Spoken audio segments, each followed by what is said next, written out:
And they all went silent, super silent. And then they replied, okay, in that case, we'll give you a chance, but you come back to us with your business plan.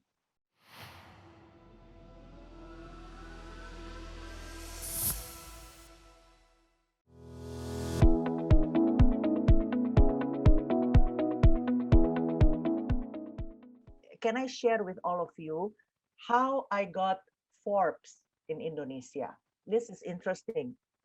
This is really maintaining identity, yeah, and confidence. So I decided to try my luck and get a license of Forbes. I heard at that time Lipo Group already tried and failed, but I thought I have nothing to lose anyway. You know, this is always my thinking. I have nothing to lose and everything to gain by going to their office. I know another friend, right? Then we can get friends at the end of the day. So I went to Forbes office, Forbes Asia in Singapore. Yeah, I literally knocked their door. I mean, of course, I sent email beforehand, knocked their door. I came in. And then I sat down with the big boss of Forbes Asia, the president of Forbes Asia, and all his vice presidents and directors. Yeah, me just by myself. And then the first question they asked was this: hey, you know, Lipo asked for our licensee and failed, right? What do you, how do you even imagine or envision someone like you can get it? Can you imagine Lipo and then you? And they said, also, I want to tell you, we want to tell you, there are 4 conglomerate companies, 4 big, huge companies who already were here asking us to give the license to them. They are huge companies. And now you, why should we give this to you? Can you imagine if, let's say, if, you know, this is about maintaining your integrity, maintaining your identity. So I remain cool. I was silent a little bit. And then I answered. I said, look, so there are Lipo and 4 other conglomerates, right? They want your license, right? Yes. Okay, why don't you give your license to them?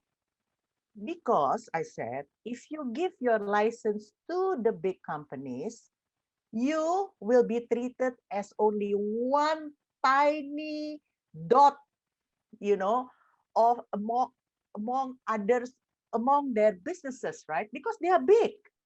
They are huge, super big. So your Forbes will be treated like perhaps almost nothing, right? But Yeah. if you give your license to me, I'm nothing, right? But I will treat your Forbes like my everything. Mm. I love that, Tanta. It's like And owning your identity, owning yes, what you have. yes. And I'm not trying to boast, you know. I'm not a conglomerate probably, but I will treat your title like my everything. Mm. And they all went silent, super silent. And then they replied, okay, in that case, we'll give you a chance, but you come back to us with your business plan in 2 weeks' time. Give us your business plan. So, Interesting. yeah. Nggak tidur deh. Oh, yeah. And then I came back home. Yeah. And then 2 weeks' time, I flew again to Singapore and I presented the business plan. And you know what? Room went silent. And then the president said, we have never seen such a comprehensive business plan in our entire life. And this comes from a Forbes people. Wow.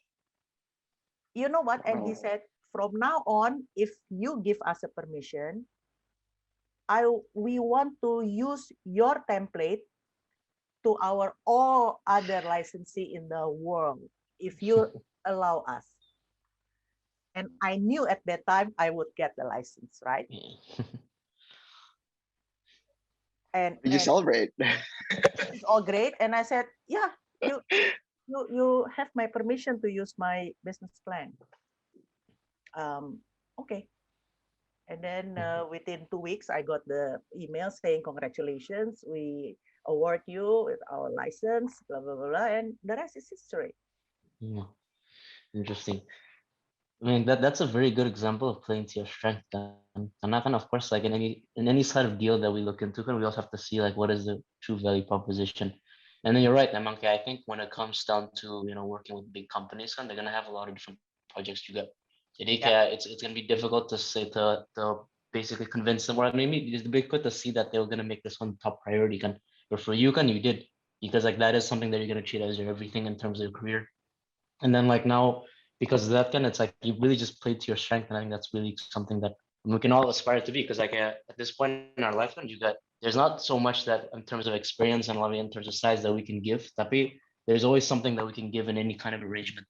And then whether it's going to be a job, whether it's going to be a deal, whether it's going to be like building your own project. And I think it's very important to always utilize that to your strength, which is like, what is it for me? Okay, what can I really give to this? Like, what is my value proposition? And then just kind of, leading off of that. So that's really cool to see. Yeah, and in some way, it's like she also flipped her weaknesses, right? Found the strength in her weakness, so that I'm so inspired, because there's like fears I have, right, with certain decisions in my life, insecurities that I have. But then after hearing your story, it's like, well, how do I flip those into a strength? Just like you flipped you not being a conglomerate into a very compelling strength for them, compelling enough that they just decided to go with it. So that's really awesome. Thank you. Yeah, great story.